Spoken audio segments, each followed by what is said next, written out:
The consultation room at 4 Crown Office Row smelled of floor polish and other people's secrets. Eleanor Shaw sat behind the desk with her legal pad open, the pen resting on the page like a tool waiting to be used. Daniel Mercer took the chair opposite, adjusted his cuffs, and waited for her to begin. He was a handsome man in the way buildings are handsome, proportioned, deliberate, a little severe. 46, silver at the temples, the kind of face that had learned to hold still while other faces moved. The newspapers had already decided what he was, and the photographs in their front pages showed a man who looked exactly like the decision, Isabel Mercer's husband. The architect, celebrated for buildings that seemed to grow out of their sites like something inevitable, which was the detail Eleanor had always found most telling about him. He designed things so they looked as if they had no other way of being. She had seen him speak once at a reception for a gallery opening, explaining a museum extension in sentences so plain that the crowd had gone quiet around him. That was the version of him the public would remember. And it sat strangely on top of the case file. She had read the Crown's file before this meeting twice, and she knew what was in it without asking. The argument, the blood on the kitchen tile, the neighbours' raised voices, the car washed at 8 in the morning, the phone data that put his location somewhere it should not have been. The marriage had been under strain for a year, and the press had already decided he killed her. The public story was almost complete before the jury would hear opening submissions, and that is what nobody cases do to a town. They finish the trial in the pub before it finishes itself, and then the lawyer's job is not to tell a different story, but to make the jury notice that no one, not even the prosecution, has found the one thing a dead.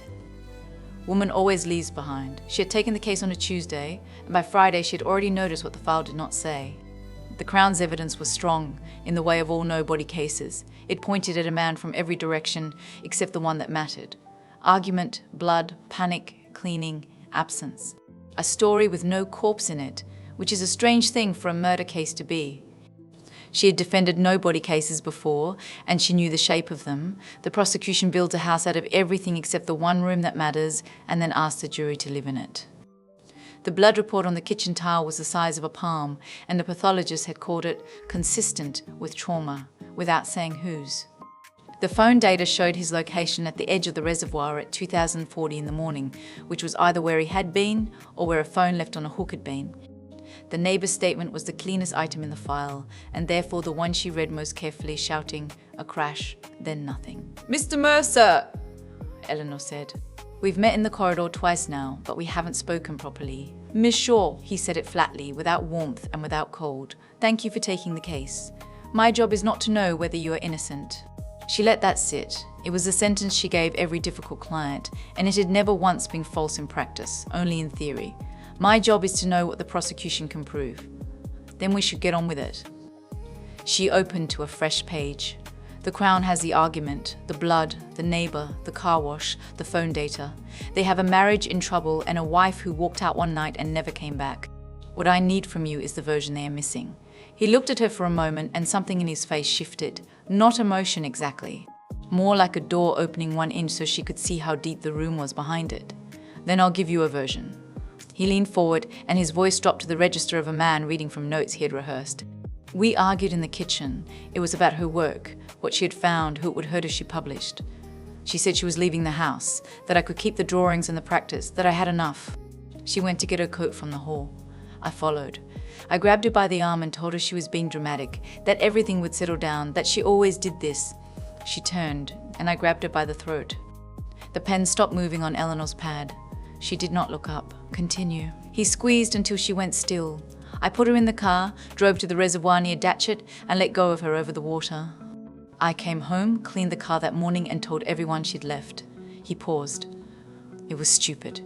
I should have done it in the morning, when I would have known exactly what I was doing. Eleanor wrote nothing for a full minute. When she looked up, her face had not changed at all. Where exactly? He named the reservoir, a stretch of water she had already seen on the Crown's map, ringed in red marker. "Police searched that site twice," she said. "They pulled the water. They got nothing." He shrugged, and it was a small, almost apologetic shrug, the gesture of a man who had already made his peace with being doubted. Then I remembered it wrong. Eleanor set the pen down. She had defended murderers, and she had defended men who were not. The difference between the two kinds of client usually announces itself in the first hour, in the texture of the story, in whether a man reached for detail because it was true or because it was useful. Daniel Mercer had given her a story that fit the blood, fitted the argument, fitted the car wash and the phone data, and then had left exactly one hole in it, a body no one could find. He was not confessing because he wanted to be believed. She understood that before she left the room, while he was still buttoning his jacket and looking at her with an expression she could not yet name. He had confessed because he wanted to control what belief felt like, and he intended to do it again. And she had a rule for that kind of client, the one she had carried through a career of difficult men. My job is not to know whether you are innocent. It is to know what the prosecution can prove. The rule was still true, she told herself on the walk to her car. It would remain true for as long as it took him to make her stop believing in rules, and she suspected he was already working on it. The versions I give you, he said at the door, and his voice had changed register again, the flat one, will not be consistent. That is a fact about me, not a comment on the case. Then we'll work around it, she said. She had defended worse than a man who could not hold his own story still, and she was not about to let one of them unsettle her in the first hour. See you Thursday, Mr. Mercer.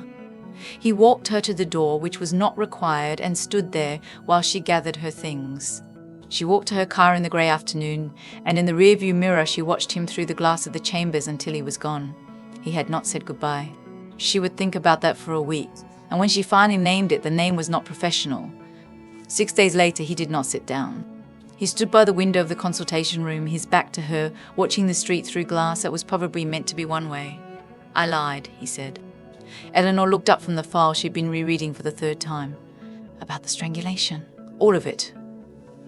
He turned. There was no choking. We were in the hallway, not the kitchen. She was reaching for her coat and she turned too fast and she fell down the stairs. Her head hit the newel post. She was dead before I reached her. Then why did you tell me the other version? I needed to see what you'd do with it. He said this without self-consciousness, as if she were a load-bearing wall he was testing for cracks. You wrote it all down, Miss Shaw. You didn't flinch. I'm a lawyer, Mr. Mercer. Flinching is for the jury. He almost smiled. It was a dangerous thing, that almost smile, because it reached his eyes before it decided whether to stay. The fall fits the blood better, he said, as if returning to evidence were a courtesy. And it means I panicked less. Does that help you? It changes the case, Eleanor said, which was true, and also not the whole truth. She had spent the last 6 days on the strangulation version, building a defense around a man who had lost control in a kitchen. Now she would have to build one around a man who had been left alone with a corpse and a decision. Both defenses were viable. Neither was comfortable. Each story he gave her contained the same strange mixture, a detail that matched the evidence, a detail that could not possibly be true, and an emotional core she could not verify because it was about a woman who might have been dead for 6 weeks. He was shuffling the same deck, she thought, same cards, new order. And in the gaps between the stories there was something else she had not been able to name until now. He watched her while he confessed. Not the way a defendant watches for sympathy, but the way an architect watches a load test, counting to see which beam gives. When she stopped writing. When the pen went still in her hand. When she looked away from the page and at him, which was when he seemed most interested in what came out of his own mouth.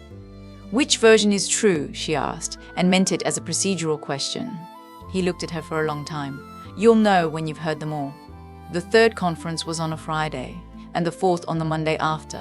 And by the second week, Eleanor had stopped dating them in her head and started counting them. Version 1, the crime of passion, the kitchen, the strangulation. She had heard it first, and she still had it in her legal pad, every detail written down in the hand of a woman who was supposed to be evaluating. Version 2, the accident, the hallway, the fall. She had heard it second, and she had rebuilt the defense around it that weekend, which was the part she resented most. She had done real work on a lie, or what she suspected was one. Version 3 came on a Monday in November, and Daniel Mercer told it without sitting down at all. He stood by the table with his hands in his pockets, and he told her he had planned it. 3 weeks before, he said, I bought the rope in a garden centre, coiled it in a bag with the twine. I turned off my phone that night and left it on the kitchen counter, face down, so the data would show me at home in the flat until after 10. I wrote her disappearance down before it happened on a notepad I kept in the study so that when I told people she'd left, the story would already have a shape. I thought about how to erase her for a long time before I decided to do it. Eleanor's pen had stopped. She was aware of her own hands on the page, and they were still in a way they had not been since the first conference. The story was so cold it had its own weather in the room. "Which one is true?" she asked, and this time it was not a procedural question. He looked at her, and for the first time she saw him measure her, not the story. "Which one would you defend best?" That was the moment she understood he had stopped being a client giving instructions. He was testing the person who listened, and he wanted to know how much of her held. After that conference, she walked out into the grey afternoon and stood on the pavement outside the chambers for a full minute before she remembered where her car was. Inside, in the consultation room behind her, the case files sat on the desk exactly where she had left them. The blood report, the phone data, the neighbour's statement in which a woman of 71 had described shouting and a crash, then nothing. She had given him 3 versions in 8 days, and she had written down all of them because that was the job. Hold what he gives you. The room was a professional space. It had always been a professional space. She did not yet know that it was becoming something else, or that the change would be measured in what he said next rather than anything she did.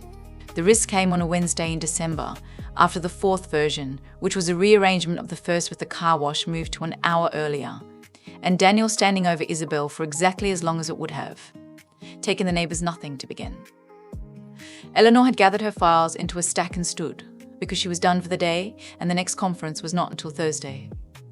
"We'll continue tomorrow, Mr. Mercer." He had come around the table, and when she reached for her coat, his hand was on her wrist. It was not a grab.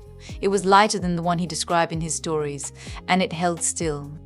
His fingers were warm through her sleeve, and she felt the pulse in his wrist against hers, steady and unbothered, as if he had been expecting her to leave. She did not pull away immediately. That was the fact, and she would think about it for weeks afterward, not that he had caught her, but that she had let him. "Daniel," she said, and the name came out of her like a slip of the tongue, because he had been Mr. Mercer for 2 months. He blinked, just slightly, and his thumb moved once against her skin before he let go. "Sorry," he said. "I know what that cost you." She put her coat on and left, and in the corridor she stood with her back to the wall for a moment while her pulse came back down. The first fact between them that could not go in a case note. She wrote it nowhere, which was its own kind of keeping. The apartment was above a bookshop in Fitzrovia, rented under a name that was not his and paid from an account she did not ask about. They had been working there for 3 nights running, timelines on the wall, witness statements in numbered folders, photographs of the house and the car, and the reservoir spread across the kitchen table like a case, board in a film. It was late when he gave her the 4th confession, and she was too tired to be professional in any shape that mattered. He told it standing at the window, and when he finished he turned to her with his hands still in his pockets, and the room was quiet except for the bookshop's lock clicking somewhere below. "Tell me one thing tonight," she said. "That isn't evidence." He looked at her for a long moment. Then he crossed the room, and she heard herself say, "Daniel," again. And this time it did not sound like a slip. "You first," he said. She took off her coat, and then she understood what he was doing, which was the problem. He knew exactly what he was doing. "You know what this does to the case," she said, and was not asking. "I know." He unbuttoned his shirt. "I know what it does to you. I've been watching both of those since the first conference. That's not an answer. It's the only one I've got that isn't evidence." He crossed the last of the distance between them and took her face in both hands, and his thumbs were steady on her cheekbones, and she felt the pulse of him under them, which is a strange thing to notice in that moment. And exactly the kind of thing she noticed. She kissed him, and he kissed her back with a patience that was almost architectural, his hands at the nape of her neck, then down her spine, slow and deliberate, as if he were learning the map of her by touch. She tasted his mouth, salt and coffee, and when he pulled back far enough to look at her, his eyes were very steady. "Daniel," she said it against his lips this time, and he made a sound that was not quite a word. They undressed each other in the dark of the study, where the timelines hung on the wall like charts of a ship's passage. His hands were careful at her waist, and then they weren't. She pulled the blouse off his shoulders and he went still under her fingers at the line of his shoulder blades, a full second of stillness that she would remember as the most erotic thing in the room. The photographs on the table stayed where they were, Isabel's face, the blood report, the reservoir. The case did not move when they moved. He laid her on the desk and the files slid apart under them, and she heard a folder hit the floor. "The evidence," she said, breathless, and he laughed low in his chest, a sound that surprised them both. She unbuttoned herself with her own hands while he knelt at the edge of the desk, and he watched her do it, which was worse than if he had helped. His mouth was on the hollow of her throat when she sat back, and she felt him follow it down with his lips, slow, unhurried, the way he did everything, as if there were time and as if there were none. Her fingers found his hair, and she pulled him up against her chest, and when he looked at her from that close, his mouth was wet and his eyes were not steady anymore, which she took as the first honest thing he had done in the room. He was inside her slow at first, and then not slow, and the room filled with the sound of them, her voice breaking on his name, a short, sharp intake when he moved against her, the wet, quick rhythm of it under that, the creak of the chair he braced against. Her hands were in his hair and on his shoulders, holding him like something that might be taken away, because in a way it was. He braced one hand on the desk beside her head and moved with his hips, long strokes that made her fingers dig into him, and she felt the pleasure build in 2 layers, the first bright and close to the surface, the second, deeper and slower, rising while she was still on the first. His mouth found the place under her ear where the pulse ran, and she went taut under it, every muscle in her back pulling tight against the blotter. "Daniel," she said. And he answered with his mouth at her throat, and the sound she made when it broke through her was loud in that small room. He held her through it, his hand flat between her shoulder blades, and she felt him follow a moment later, the slow, deep press of it against her, his breath coming back in short bursts against her neck. Afterward, they lay on the desk with the files still open around them, and his hand was flat on her lower back, and neither of them moved for a long time. The timelines hung above them. The photographs watched from the table. "Did you kill her?" she asked, and her voice came out small when it should have been the other way around. He turned his head, and there was almost no distance between them now, her hair on the blotter, his breath on her neck. "No," he said, "not that night." It was the first time he had claimed innocence, and because he said it there, in that light with his hand still on her back, Eleanor had no idea whether it was finally the truth or the most perfectly designed lie he had ever told. She lay there and tried to file it under evidence, which is what she did with everything he said, and found that the filing cabinet had a new drawer in it now, one she had not built herself, and that whatever went into that drawer came out changed. The next morning she trusted him less. She knew it while the coffee was still warm, and it was the worst kind of knowing, the kind that arrives without argument. Before the night in Fitzrovia, she could have evaluated his language professionally. A confession was a confession, and its value lay in what it cost him to give. Now the body had spoken first, and the body did not lie with tenses. His hands on her back were more credible than his sentences, and that was the inversion she could not unmake. The words had become less credible because the man who said them had been inside her while he said them. She sat with it over toast and weak coffee, and she thought about the no he had given her on that desk, and for the first time it occurred to her that a man can tell you the truth at the moment he least has to, and still be using it. She told herself it was a professional judgment, and she mostly believed that too. Intimacy had contaminated the evidence, and there was no exclusion rule for a lawyer's own heart. She would still take his confessions, and she would still weigh them, but the weighing had changed. Before, a confession was something he gave her, now it was something he owed her, and the difference between those two. Things is exactly the distance a body can cross in one night. The inconsistency was small, and that is what made it real. It sat in a box of prosecution exhibits she had been reboxing for the 3rd time, 3 weeks before trial, a foreign legal verification, an identity authentication run through a protected source account, time-stamped. 11 days after Isabel Mercer's supposed death. Not a credit card, not a subscription renewal. A secure digital signature event, the kind that required a biometric check and a secondary device, the kind that did not survive being faked twice. Eleanor sat with it on her desk until the chambers closed, and then she went home and did not sleep much. The next morning she went through everything again, in the order a prosecutor would have. Blood volume, which was real and consistent with a fall or a fight. The DNA, which was Isabel's. The timing, which was his. Word against the phone data, the CCTV from the car wash, we showed a man in a coat and nothing else. The reservoir searched twice, with the water pulled and nothing found. A dead woman leaves a body behind, or she doesn't, and the Crown had never once been asked which of those 2 facts it actually possessed. The case proved violence. It did not prove death. She booked the conference for that evening, and when Daniel arrived, she put the verification on the table between them without saying anything. He looked at it for a long time. The silence went on, the kind of silence she had learned to distinguish from every other. Not the courtroom silence, which was a weapon, but something closer to relief. "She's alive," he said at last. The first true thing he had told her. She held it the way the room held everything, professionally, and with a weight she did not yet know what to do about. He told her the rest in pieces, over 2 evenings, because it was too large for one sitting. Isabel had been an investigative journalist, and what she had found was not a story but a structure.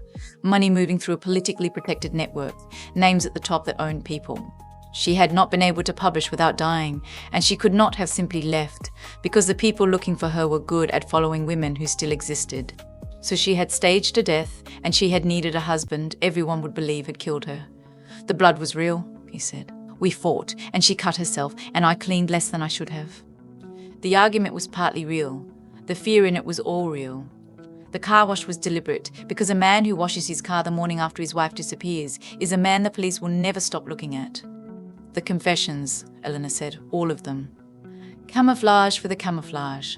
If I had given one clean, consistent story, it would have been a confession.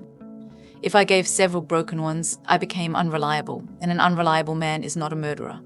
I didn't want to win quickly, Miss Shaw. I needed time. Every adjournment, every procedural fight gave her another week, another border, another document." She looked at him across the table. "The police stopped looking for a living woman," she said, "the day they became convinced they were looking for a body."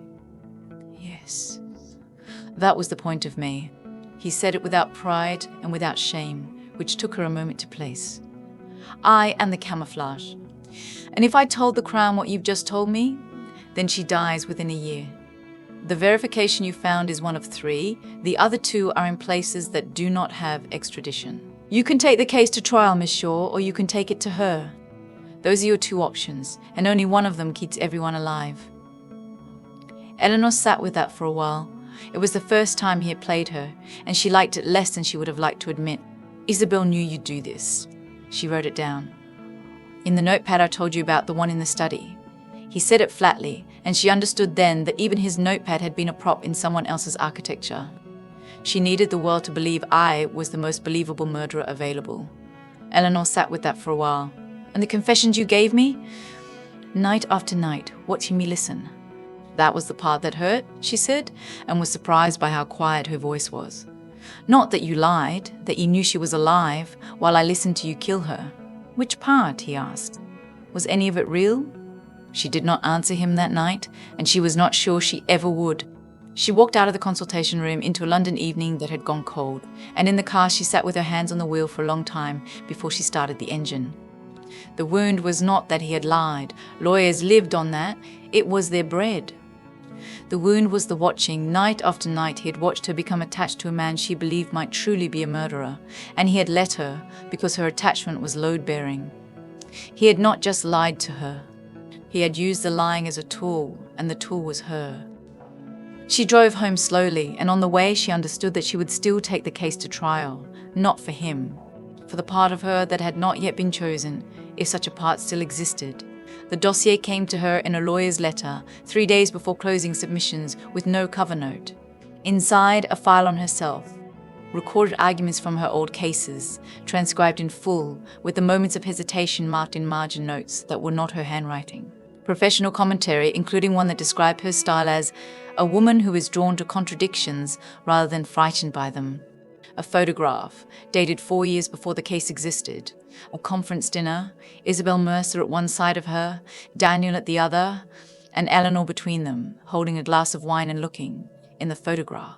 Exactly like a woman who did not yet know she was being watched. The timeline was the pot that broke something in her. Isabel had chosen her before. There was a client.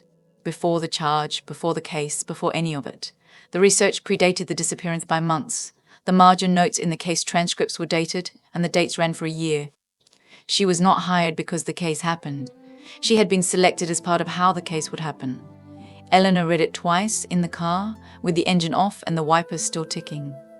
The dossier was thorough in the way her own files were thorough, and that was the truest cruelty of it. She could recognize her own method in another woman's hands, and she knew with the cold certainty of a forensic examiner that Isabel had read her the way Daniel read questions, not for what was there, but for what would hold under pressure. A lawyer who had visibly risked herself for a client, Isabel must have reasoned, would become an extraordinarily persuasive symbol of belief. Not legal evidence, narrative evidence. The public would think she must know something we do not. The romance, it turned out, had been an unwritten exhibit all along. Now every past moment changed meaning. She went through them the way she went through evidence, one by one, and each one came back altered. The first confession, which had been fascination and was now a performance she had been selected to witness. The wrist. In December, which had been the first fact between them and was now a line in a design. The desk in Fitzrovia, the files sliding apart, his hand on her lower back. The kiss. The no, he had said with almost no distance between them, which she had not known whether to credit as truth or as the finest lie in the case. Which part of this belonged to us? She asked herself, and the question had no answer because it had no subject. Daniel told her about the dossier that evening in the consultation room, which was the detail she had not expected. He knew about it. She gave me the file before she went, he said. Told me to show it to you when you were close enough to need it. Close enough to need it, Eleanor repeated. When was that? When you found the verification. He said it without triumph and without apology, which was worse than either. She knew you'd find it. She sized your method, Miss Shaw. You are her method. The room held them both in the way it had always held them, professionally, and with a weight. The law gave their language privacy before their bodies ever had it, and now she understood the full irony of that. Once they had become lovers, the body had no equivalent privilege. Everything it said was discoverable, admissible, open to cross-examination. Only the words remained protected, and the words were the things she could no longer trust. He sat across from her in the room where he had killed his wife 4 times, and the privilege that bound them was still in force. And she understood at last what it actually protected, not the truth, the conversation. Closing submissions began on a Thursday, and Eleanor Shaw rose to address the jury with a case she understood completely. This was the true climax, and not the bedroom, the courtroom, with its benches and its gallery and its one-way glass, where Daniel sat in the dock looking exactly like a man who had been chosen. She built it on absence, because that was the prosecution's greatest weakness, and she had never found a better one. No body, no medical proof of death, no direct evidence of disposal. The Crown could prove a failing marriage, deception, blood, panic, suspicious conduct. It could not prove that Isabel Mercer was dead. The prosecution has given you a story, she said, and her voice carried the way it always did when she stopped performing and started meaning it. A strong story. A persuasive story. But a story is not a body. She let that sit, and then she went through the case the way it had been given to her, confession by confession, version by version. You have heard of this man a great many accounts. Each one fits some of the evidence and breaks against the restraint. The prosecution will tell you that is what guilt looks like. I put it to you that it is what uncertainty looks like in a man who has been told by the world that he is certain of something. She looked at Daniel. And he looked back, and in that look she finally understood why his confessions had kept changing. He had never been trying to construct one believable story. He had been manufacturing several surviving ones, because as long as more than one story lived, the prosecution could not own reality. Absence does not become death, she said, simply because grief demands an explanation. She finished perfectly. It was possibly the finest advocacy of her career, and she knew it while she was doing it, which is a kind of grace she had never possessed before. Law does not ask what happened. It asks what can be proved. And she had spent 3 weeks learning the difference between those two questions with her whole body. She did not collapse, and she did not expose him, and she did not sabotage the defense. She finished it, which is what being manipulated does not cancel.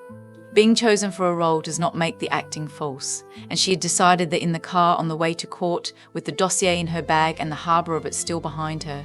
The jury acquitted in an afternoon, and when the verdict was read, Daniel Mercer stood up straighter than he had all day, and Eleanor Shaw sat down in the public gallery with her files in her lap and felt nothing at all, which she would later decide was either the most professional moment of her life or the coldest. They stood in the corridor outside the courtroom while the press pushed past, and Daniel said, "Do you believe me now? I believe you loved her. And me?" She did not answer. The corridor smelled of coffee and cold stone, and somewhere behind them a judge was being told the verdict, and the case that had occupied 2 years of her life was ending in a hallway. She looked at him. This man who had given her different truths every week and one no on a desk in Fitzrovia. And she understood that the relationship had been born inside a structural deception, even if everything in it had become real, and that those two facts could both be true at once. "Daniel," she said, "she chose you." He closed his eyes for a moment, and when he opened them, there was something in them she had not seen before. Not relief, not triumph. The look of a man who has finished a long piece of construction and is allowed, at last, to stand back from it. "She chose you," he said. It was a third kind of confession, and the most painful, because it suggested that even love cannot prove freedom. The instruction came by post, in a letter with no return address, 6 weeks after the verdict. A date. A town in Portugal she'd never heard of, a hotel, a room number, and a single line, "Come alone" or "Don't come at all. Eleanor flew on a Tuesday. The flight was long enough for her to rehearse the meeting and discard every version of it, which was its own kind of confession. The hotel was small and white, above a harbour where the fishing boats came in at noon. Room 11. She knocked 3 times, and the door opened on a woman she had seen only in photographs spread across a desk for 2 years. Daniel Mercer was alive, and she was standing in the doorway of a room above the sea, and it was the first time the two women had ever been in the same room. They looked at each other for a long moment, and Eleanor was surprised by how quiet it was. No accusation in the air, no jealousy, nothing she had rehearsed on the flight over. It was almost disturbingly cordial, 2 professionals meeting at a conference they had not both applied for. "You chose well," Eleanor said. Isabel nodded, once. "I had to." "You knew he would trust me." "Yes." "You knew he would sleep with me?" The pause that followed was not a dodge. It was the pause of a woman deciding how much of an answer to give, and Eleanor recognized it because she had used the same one 100 times in cross-examination. "I knew he would tell you things he could tell no one else," Isabel said at last. The rest followed from that. Eleanor looked out the window at the boats coming in. "You chose the right person." Isabel came to stand beside her, and they watched the harbour together, 2 women at a window, one of whom had been dead for 8 months. "I chose you twice," she said. Eleanor turned to her. The sentence sat in the room with 2 meanings, and both of them were true, and neither was comfortable. The first, she had chosen Eleanor as Daniel's lawyer, the instrument of a defense that would end in acquittal. The second, she had chosen Eleanor as the person Daniel might genuinely love once Isabel had gone, the one who would know that he lied and staged evidence and loved his wife enough to destroy himself, and still ask him. The next question.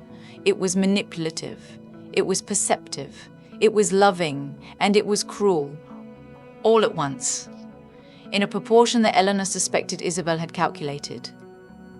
"She understood something about you," Isabel said without looking at her. "After the operation ended, he would need someone who could know all of it and not leave. I knew you were that person because I had watched you be that person for clients who never deserved it. That's not a comfort." "No," Isabel agreed. "It was a farewell gift, an impossible one, but a gift." She left the hotel that evening and sat on the harbour wall while the boats went out again. She had come to Portugal expecting a reckoning, and she had received something worse, understanding. Isabel had not seen her merely as a tool. She had read the whole of Eleanor Shaw, method and temperament, and the particular way she held a difficult client at arm's length until the arm went soft, and she had built an escape around that reading. The plan was simultaneously legal camouflage, escape architecture, and a farewell so complicated it had to be delivered by a third party who would never know he was delivering it. It made Isabel more complicated, not kinder. There is a difference, and Eleanor was finally good enough at the discipline to keep them apart. And beneath that, in the place where the professional judgment should have ended and something else began, she had understood Daniel too. After the operation ended, he would need someone who could know that he lied, and staged evidence, and loved his wife enough to destroy himself, and still ask him the next question. Isabel had chosen her for that as carefully as she had chosen her for the case, and the 2 choosings were not separable now, and Eleanor sat on the wall and let that be true without deciding what to do with it. "People think an alibi is a place," she thought, watching the water go dark. "A receipt, a camera, someone willing to swear you were somewhere else. They are wrong. The best alibi is a broken heart. Everyone believes one.